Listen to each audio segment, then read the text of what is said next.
Section 2.2 is on simple interest and compound interest. These two types of interest differ in how the amount of money you earn is calculated. For simple interest, which is what we're looking at for this first problem, simple interest is calculated based only on the principal amount or the original or starting amount. And we are going to call, in this case, principal amount P. So whatever your principal amount is, you can calculate your interest based on that amount, and then that's how much interest you earn. If we are looking at a situation like this one where you borrow $100 from a friend and agree to pay 5% in interest, and we want to know how much interest you're going to end up paying your friend back. This is a one-time payment of interest. And it's simple interest because you just pay the 5% based on the amount that you borrow. So we have some formulas here that help us determine the amount of interest you're going to pay. And that's this first formula here. The amount of interest that you're going to pay is just taking the principal amount and multiplying it by the interest rate. And then if you want to find how much total is being paid back, because you have to pay back the $100 you borrowed plus the interest that you owe your friend now. That is represented with the letter A. We call that our future value, which is the ending amount. And the future value is the principal plus the interest. And so you take your principal plus your interest to get your future value. So let's figure out how much the interest is for this situation, and then how much the future value or total amount of the loan will cost you.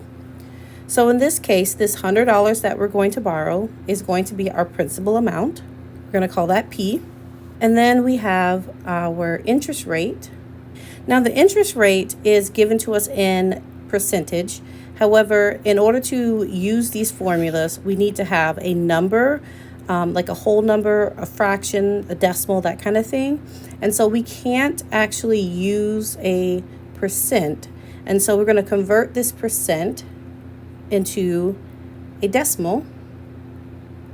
And we do that by moving the decimal place 2 places to the left, adding zeros as needed.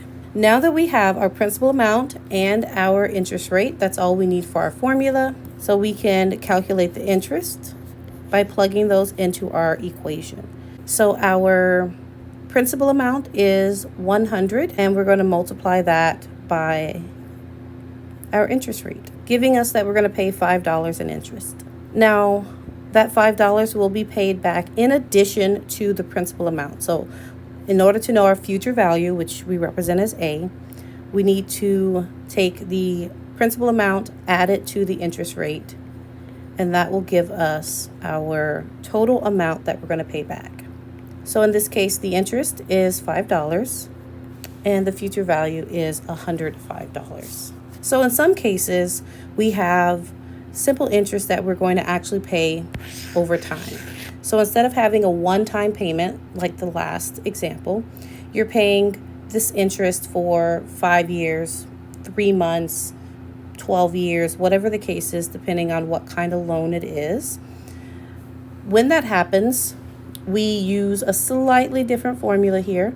Notice we have the variable T, and that T represents the amount of time that has passed that you're paying that interest for.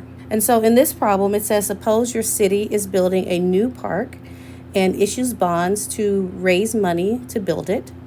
You pay $2,000 for a bond that pays 3% simple interest and matures in 5 years. How much interest will you earn? What is the future value of the bond? So we're going to pull out the information we're given. This $2,000 is going to be our principal amount, and the 3% is our rate, which is going to be 0.03 or 3/100 if we move that decimal 2 places to the left. And then the thing that's different between this problem and the last one is that we're getting paid this interest multiple times over time. So we're actually being paid this for 5 years. And so that is our T. If we were going to have this bond for only 1 year, all we would need to do is multiply 2,000 by our rate, and it would give us 60. But we're actually going to do this for 5 years.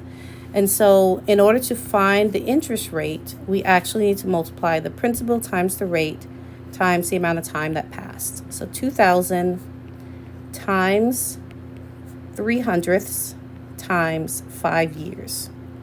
So that's at $60 a year, but for 5 years, which would be $300 in interest. To find our future value, that is once again the principal amount plus the interest amount.